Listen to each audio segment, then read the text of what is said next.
This is it, the new BMW M5 that's faced the most criticism since it was announced. Why? Because it's much heavier than the vehicle it replaces. But as much as we understand the internet's concerns, let's not forget that a BMW M5 in modern standards was never a lightweight vehicle to begin with. And it's always appealed to middle-aged performance enthusiasts, those who require luxury and tech as much as they do performance.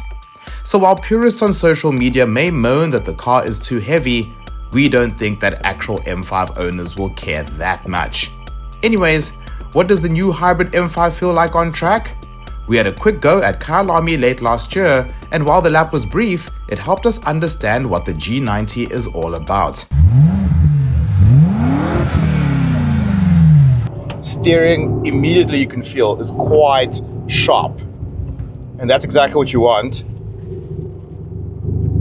But where you really want to experience it is, there we go. Yo, 1,000 Newton meters. It's rapid. It is rapid.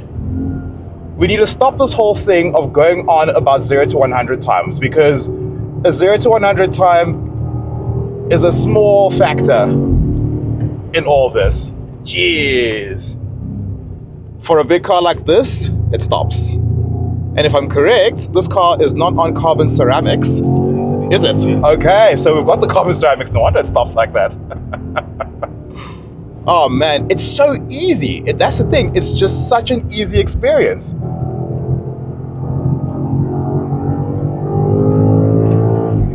Steering is just very, very, very sharp, especially for modern steering. We often complain about modern steering, but this is good. And in typical BMW standard, we can understand that they'll always tell us that there'll be no competition, but we know that there'll most likely be a competition. We are only allowed to do one quick lap, and I can tell you off the bat that this M5 is just as fast as you would imagine it to be. The fact that it's like 0.2 of a second slower than the previous iteration, and we must remember that's comparing the competition versus this new model.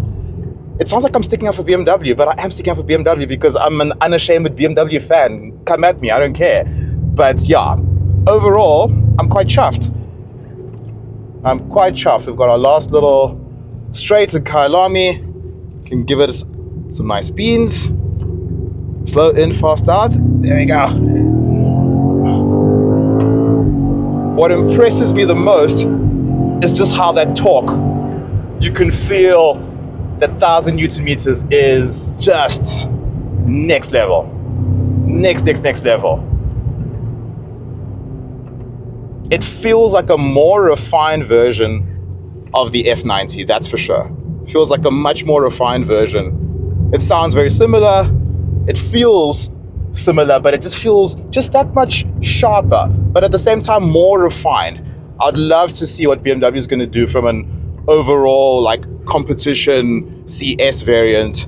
But yeah, G90 M5, I'm quite impressed, as I knew I would be. Well, there you have it. The G90 is still extremely rapid, and as some tests have already confirmed, the car feels like it punches harder than the claimed figures. In terms of handling, only under trail braking did I feel the mass. Even then, the rear wheel steering makes up for it, because as big as this car is, it felt chuckable. Something you wouldn't expect from a car weighing 2.5 tons. I feel we should be grateful that in this era of downsized performance cars, BMW still offers a twin-turbo V8 that has the ability to disengage the front axle and remind people that it still likes to have fun.